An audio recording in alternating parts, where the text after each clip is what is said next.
Hello friend, this is Kunal. Welcome to my channel fruitful learning. आज हम एक और न्यू स्टोरी को रीड करने जा रहे हैं। आई होप आपको पसंद आएगी। चलिए टाइम वेस्ट ना करते हुए स्टार्ट करते हैं। जैसा कि आपको स्क्रीन पर दिखाई दे रहा है, आज की जो स्टोरी है उसका टाइटल है लेसन्स ऑन लाइफ। जीवन पर सबक। लेसन मतलब सबक, सीखना कुछ। लाइफ आपको पता ही है, जीवन। ऑन मतलब जीवन पर सबक। चलिए रीड करते हैं। Let's get started. There was a man who had 4 sons। एक आदमी था जिसके 4 पुत्र थे, लड़के थे, है ना। हेड आपको पता ही है, कोई चीज होती है पास्ट में, है ना। कोई चीज थी उसके लिए लगाते हैं, कोई चीज है उसके लिए हैव का या हैज का यूज करते हैं। जैसे मेरे पास एक कार है, आई हैव अ कार, इस तरह से। ऐसे ही इनके पास लड़के थे तो इन्होंने बोला है थे। तो जो मैन है उसने इस स्ट्रक्चर का यूज किया है। He had, man who had 4 sons, उसके पास 4 लड़के थे। देयर का यूज हम तब करते हैं जब किसी सेंटेंस में सब्जेक्ट ना दिया हो, है ना। सब्जेक्ट हमको क्लियर ना दिखाई दे रहा हो तो हम देयर का यूज करते हैं। ठीक है, आगे बढ़ते हैं। He wanted his sons to learn not to जज थिंग्स टू क्विकली। वह चाहता था, वांट मतलब होता है चाहना। ये जो स्ट्रक्चर है वो पास्ट इंडेफिनिट का स्ट्रक्चर है, इसीलिए यहाँ पर जो वांट की सेकंड फॉर्म आई हुई है। सब्जेक्ट प्लस वर्ब की सेकंड फॉर्म किस स्ट्रक्चर में आती है? पास्ट इंडेफिनिट के स्ट्रक्चर में, है ना। तो इस क्या मतलब निकल रहा है इस सेंटेंस का? ही वांटेड, वह चाहता था क्या? हिज सन्स, अपने पुत्रों को, टू लर्न, सिखाना। क्या सिखाना? नॉट टू जज थिंग्स टू क्विकली। मतलब वो ये सिखाना चाहता था कि जो चीजें होती हैं, जो उनको हमको कभी भी किसी भी चीज को तुरंत से जज नहीं करना चाहिए। वो सही है, गलत है, कैसी है, अच्छी है, बुरी है, उसको तुरंत देखकर जज नहीं करना चाहिए। ये वो अपने पुत्रों को सिखाना चाहता था। नॉट टू जज थिंग्स टू क्विकली, मतलब बहुत जल्दी, क्विकली बहुत जल्दी, है ना। आगे बढ़ते हैं। सो इसीलिए ही सेंड देम। सेंड जो है वो सेंड की सेकंड फॉर्म है। सेंड मतलब भेजना और सेंड मतलब भेजा, है ना। ये भी पास्ट इंडेफिनिट का स्ट्रक्चर है। देम मतलब उनको। उनको किसको? 4 लड़कों को। Each one a quest in turn to go and look at a pear tree that was a great distance away। Great distance away मतलब बहुत दूरी पर, है ना, बहुत ज्यादा दूरी पर। उसने क्या किया? उसने भेजा उनको ईच ऑन अ क्वेस्ट, प्रत्येक को किसी खोज पर। खोज मतलब, क्वेस्ट मतलब खोज। इन टर्न के बदले, किस बदले में? इन टर्न का मतलब होता है के बदले में। To go and look at a pear, उनसे बोला कि तुम जाओ और एक पियर मतलब नाशपाती, वो जो ट्री मतलब पेड़, एक नाशपाती के पेड़ को देखो। उसने बोला कि तुम जाओ और उस नाशपाती के पेड़ को देखो। That was a great distance away, जो वहां से बहुत दूरी पर था। द फर्स्ट सन, आगे बढ़ते हैं। The first son went in the winter. जो पहला सन है, पहला पुत्र है, वो क्या? वेंट, गो की सेकंड फॉर्म है ना। गो मतलब जाना, वेंट मतलब गया। जो पहला पुत्र है वो गया इन द विंटर। विंटर मतलब सर्दियों के मौसम जो अभी चल रहा है, उस मौसम में उसको, पहले पुत्र को उसने भेजा। The second son in the spring, जो दूसरा था उसको भेजा स्प्रिंग। स्प्रिंग मतलब बसंत ऋतु। And the third in the summer, और जो समर मतलब गर्मी। और जो तीसरा है उसको उसने कब भेजा? गर्मियों में, है ना। And the youngest son in the fall, और जो सबसे छोटा था, यंगेस्ट मतलब सबसे छोटा था उन चारों में, उसको उसने, उसके पिताजी ने कब भेजा उस आदमी ने? फॉल यानी कि पतझड़ में। आगे बढ़ते हैं। व्हेन, जब, they had all gone and come back. When मतलब जब, दे मतलब वो, हैड ऑल गॉन वो सभी जा चुके थे अपने अपने सीजन में, एंड जब वो वापस आए, he called them together to describe that. Describe what they had seen. जब वो लोग जा चुके थे सभी अपने-अपने सीज़न में और अपने-अपने सीज़न को देखकर वो वापस आए चारों, तब उसने क्या किया, ही कॉल्ड देम टुगेदर, उसने सभी चारों को एक साथ, टुगेदर मतलब एक साथ बुलाया, टू डिस्क्राइब, डिस्क्राइब मतलब उसका वर्णन करने के लिए उसने उन्होंने क्या-क्या देखा, कैसा-कैसा देखा, इस चीज़ इस चीज़ को पूछने के लिए उन उस आदमी ने अपने चारों पुत्रों को एक साथ बुलाया। व्हाट दे हैड सीन, उसने बोला तुम लोगों ने क्या देखा था वो मुझे अब बताओ एक-एक करके। द फर्स्ट सन सैड, पहला पुत्र था उसने बोला, कहा, क्या कहा, दैट द ट्री वॉज अगली, वेंट एंड ट्विस्टेड, जो पेड़ है वो बहुत ही बदसूरत था, बेकार था, बेंट मतलब झुका हुआ, ट्विस्टेड मतलब मुड़ा हुआ, इस तरह से उसने बताया पहले पुत्र ने कि वो बहुत बेकार था, झुका हुआ था, ट्विस्टेड था, है ना, मुड़ा हुआ था, इस तरह से पहले ने बताया। द सेकंड सन सैड, दूसरे सन ने क्या बोला, पुत्र ने क्या बोला, The second son said, "No, it was covered with green words and full of promise." Second ने बोला कि उम, जो पहला जो बोल रहा है भाई, वो गलत बोल रहा है ना? उसने उसकी बात को नकार दिया। फिर उसने बोला, "It was covered", वो कवर्ड था विद ग्रीन वर्ड्स, वर्ड्स मतलब होता है कलियों, है ना? तो वो हरी कलियों से भरा हुआ था, कवर्ड था, एंड फुल ऑफ प्रॉमिस, और आशा से भरा हुआ था, है ना? ये सेकंड वाले ने बताया। आगे बढ़ते हैं। द थर्ड सन डिसएग्रीड, जो तीसरा सन था वो क्या हुआ, वो दोनों से क्या हुआ, डिसएग्री हो गया, दोनों की बात सुनकर उसने बोला, वो राजी नहीं था उनकी बात सुन के क्योंकि उसने कुछ और देखा था, तो उसने दोनों की बात से डिसएग्री किया, सहमत नहीं हुआ, डिसएग्री मतलब सहमत ना होना।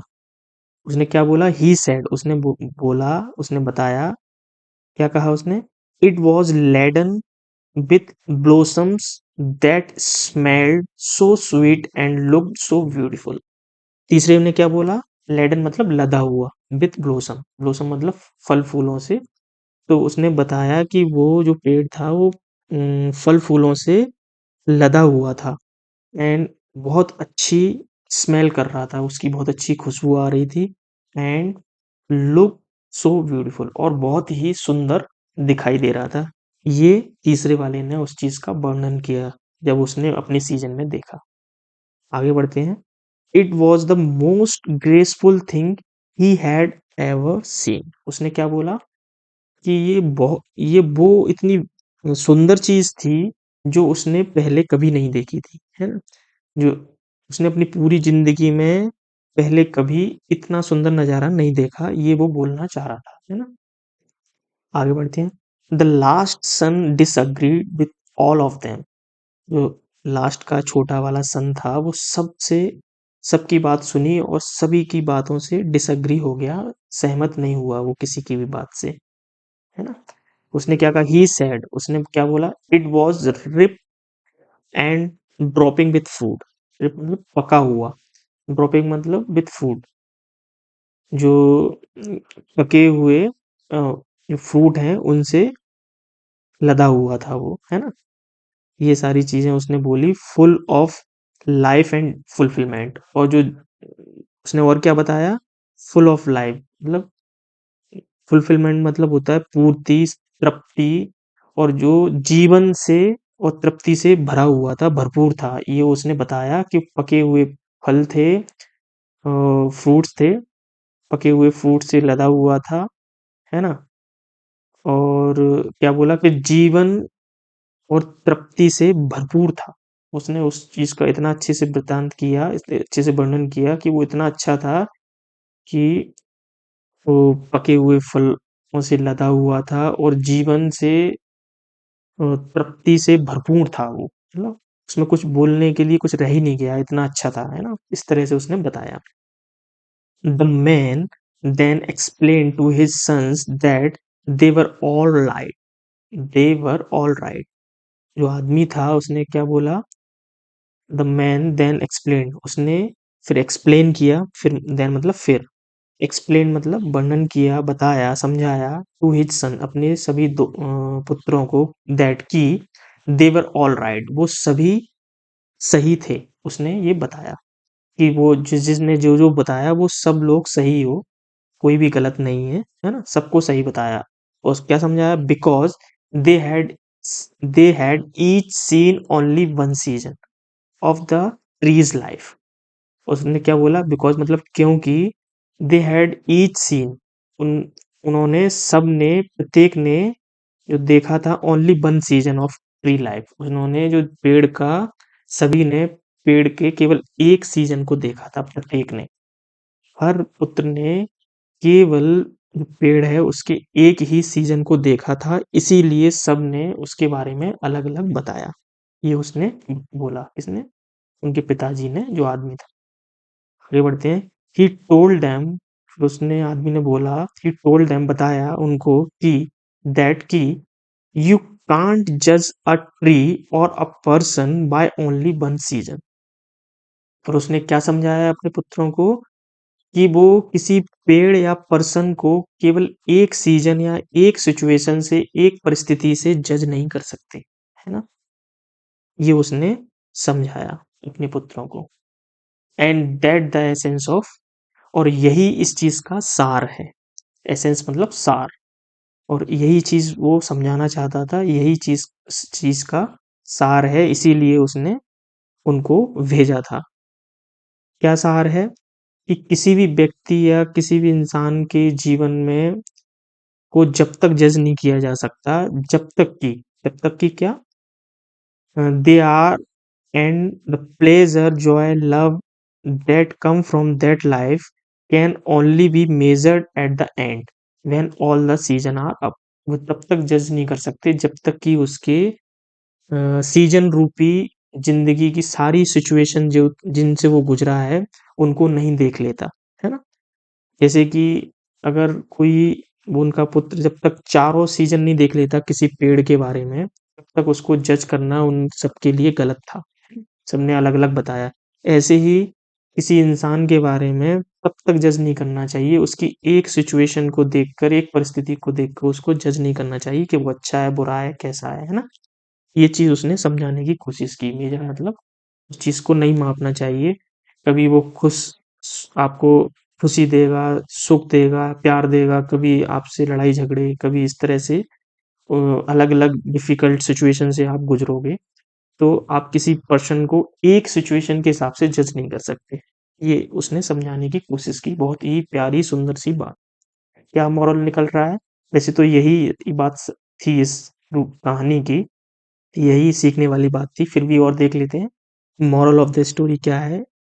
If you give up when it's winter, वो बोल रहा है अगर आप त्याग देते हैं, गिव अप मतलब त्याग देते हैं, व्हेन इट्स विंटर, अगर आप केवल एक सीजन को देखते हैं और जैसे कि उन्होंने बोला अगर आप विंटर को देखकर उसको त्याग देते हैं तो क्या होगा, you will miss the promise of your spring. तो आप क्या करोगे, अगला जो सीजन है उसके प्रॉमिस को, उसकी सुंदरता को मिस कर दोगे। द ब्यूटी ऑफ समर, और जो समर की ब्यूटी है, सुंदरता है, उसको मिस कर दोगे। Fulfilment of all of your fall, और जो पतझड़ की क्या थी, तृप्ति थी, उस चीज को, जीवन की जो तृप्ति थी, परिपूर्ण दिख रहा था जो, उसको भी आप मिस कर दोगे अगर आप केवल एक सीजन को देखोगे, देख के त्याग दोगे तो, है ना? ये उसने समझाने की कोशिश की। Don't let the pain of one season destroy the Joy of all the rest. ये लाइन का मतलब क्या है? बहुत ही प्यारा मतलब है। Don't let the pain of one season, किसी एक सीजन के को, दर्द से जाने मत दो। क्या नहीं जाने दो? किसी एक सीजन में दर्द मिला, किसी एक डिफिकल्ट सिचुएशन में आपको परेशानी हुई, तो उस पेन को जाने मत दो, है ना? क्यों? अगर आप जाने दोगे उस पेन की वजह से, कोई डिसीजन ले लोगे, तो आप क्या कर दोगे, destroy the Joy of all the rest.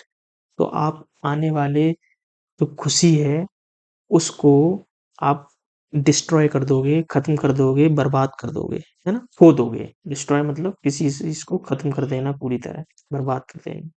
अगर आप किसी एक सिचुएशन, एक डिफिकल्ट एक सीजन की वजह से, उस पेन की वजह से कुछ डिसीजन ले लेते हैं, त्याग देते हैं किसी चीज को, तो आप आने वाली खुशी को पूरी तरह खत्म कर दोगे, है ना? डोंट जज life by one difficult season. देखो यहाँ पर भी यही बोला गया है कि जो लाइफ है उसको जज मत करो एक डिफिकल्ट सीजन या एक डिफिकल्ट सिचुएशन को देखकर, है ना? जी कर। आगे बढ़ते हैं। Persevere through the difficult patches and better times are sure to come some time or letter.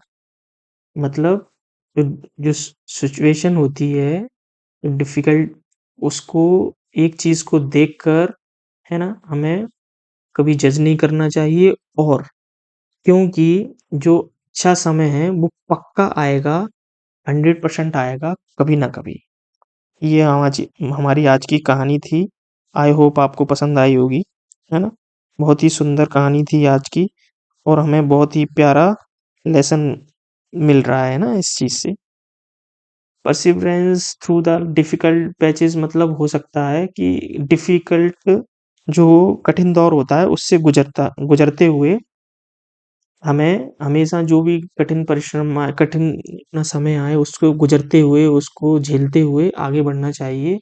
And better times are sure, जो बेटर टाइम है वो पक्का आएगा, come some time or later, some time कभी ना कभी। इस कहानी से हमें ये शिक्षा मिलती है। आई होप आपको ये कहानी पसंद आई होगी। ठीक है, आपको जो भी मीनिंग्स थे और स्ट्रक्चर थे मैंने साथ ही साथ एक्सप्लेन भी किए। चलिए, see you in the next story. Till then take care, have a good day, bye bye.